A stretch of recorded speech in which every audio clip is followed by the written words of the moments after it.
Hello, I'm David Johnson, and I'm here to talk to you today about working capital management. The optimization of working capital, that is, accounts receivable, inventory, and accounts payable, can be absolutely essential in helping businesses self-fund their operations and maximize their value in a sale process.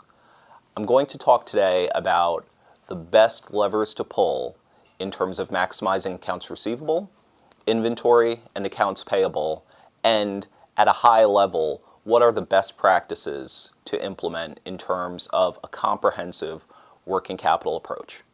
Accounts receivable is a use of cash. That means that every dollar in accounts receivable represents a loan that your organization is making to your own customers. Understanding that aggregate number and optimizing it can do wonders for maximizing the value of an organization. I like to tell my clients, in terms of accounts receivable, a lot of it's about billing. Ask first, ask often, be annoying. In terms of monitoring, the most crucial point is to get a handle on your accounts receivable aging. Generally, with my clients, I look for an updated accounts receivable aging report weekly, usually first thing Monday morning. Understand which customers are slow-paying customers and who are the fast-paying customers. There may be slow-paying customers that you're comfortable with. Those are your contractual terms, or they're high-margin customers.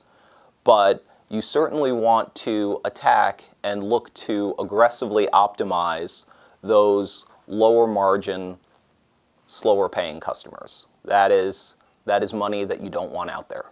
Second, you want to look to increase your billing tempo. Simply moving from monthly to weekly billing can do wonders for collections.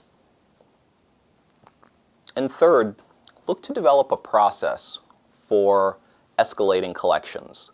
Put in place simple business rules for going from a bill to a collection call, to a call from the CFO, to potentially a call from the CEO. To put this in concrete terms, for every $10 million of sales, a 20% increase in accounts receivable, 20% optimization in accounts receivable would represent an incremental $250,000 of cash flow for an organization. Now, I know of few organizations that wouldn't welcome an extra $250,000 simply from performing their job better. Inventory is also a use of cash. I like to tell my clients that every dollar of inventory is a dollar of cash in disguise.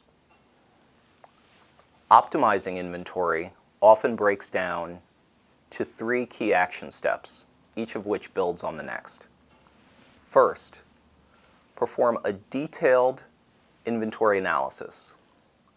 Understand what categories you're making margins in, and understand what categories are slow-moving. Then look to optimize inventory levels for every category.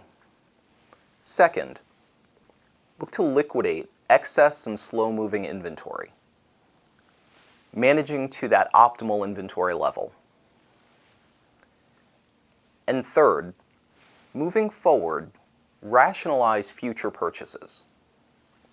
These steps will ensure that the level of cash need for inventory going forward is optimized for your business, thereby minimizing the cash need and maximizing your value in a potential sale process.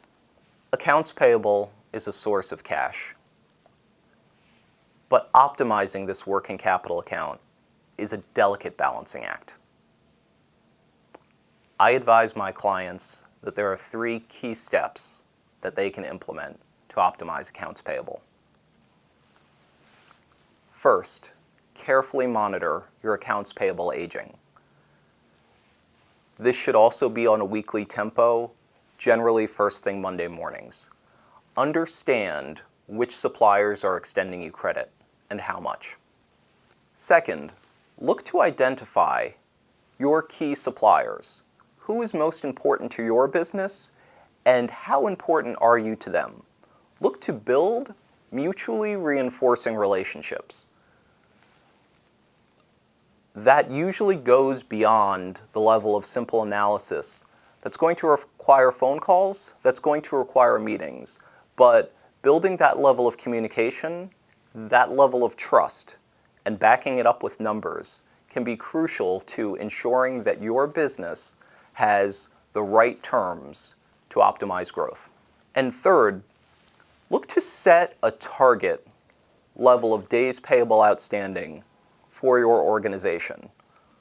Where should AP be for a given level of sales?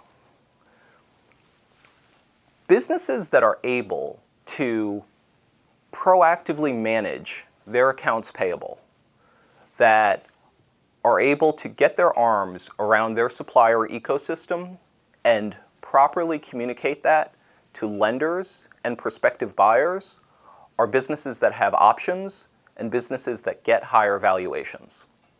Few companies pay sufficient attention to the benefits of optimizing their working capital, but those benefits are substantial. Optimizing working capital can generate significant incremental dollars for funding operations. The biggest challenge to realizing these benefits is often simply embracing a new way of doing things. But those companies that take that challenge and embrace new ways and new practices will do wonders for maximizing their value.